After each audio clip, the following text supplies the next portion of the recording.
విద్యా సంస్కర్త, ఎల్లారెడ్డిపేట మండల విద్యాధికారిగా పనిచేస్తూ ఎల్లారెడ్డిపేటనే కాక ముస్తాబాద్, గంభీరాపేట, వీర్నపల్లి మండలాల ఇన్ఛార్జ్ ఎంఈఓగా మొత్తము దాదాపు ఒక దశాబ్దం పై కాలంగా అక్కడి ప్రభుత్వ పాఠశాలలో ఒక విప్లవాత్మకమైన ఆంగ్ల మాధ్యమాన్ని ప్రవేశపెట్టిన మహనీయుడు మన మంకురాజన్న ఇవాళ 4వ వర్ధంతి సందర్భంగా ఇక్కడ తన స్వస్థలం, జన్మస్థలం ధర్మారం గ్రామంలో ఆయన విగ్రహానికి పూలమాలతో ఘనంగా నివాళులు అర్పించినాం. ఈ సందర్భంగా మంకురాజన్న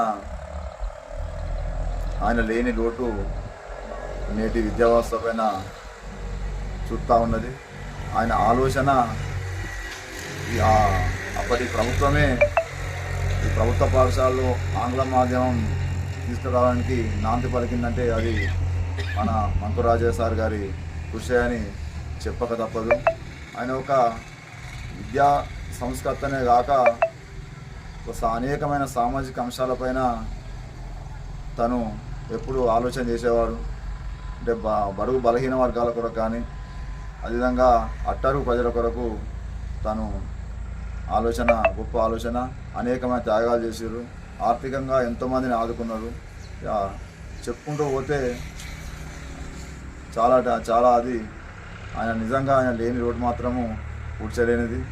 ఆయన ఒక మహనీయుల గతంలో కూడా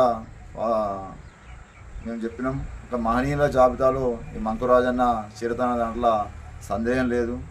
ఆయన ఆలోచన విధానాన్ని, ఆయన ఆశయాలను ఆయన ఆత్మీయులుగా మేమందరము ముందుకు తీసుకెళ్తామని చెప్పి తెలియజేస్తూ, ఇంకా మంకురాజన్న గారి ఆయన ఉన్నప్పుడు గత ప్రభుత్వం ఇచ్చిన హామీలలో కొన్ని నెరవేర్చారు.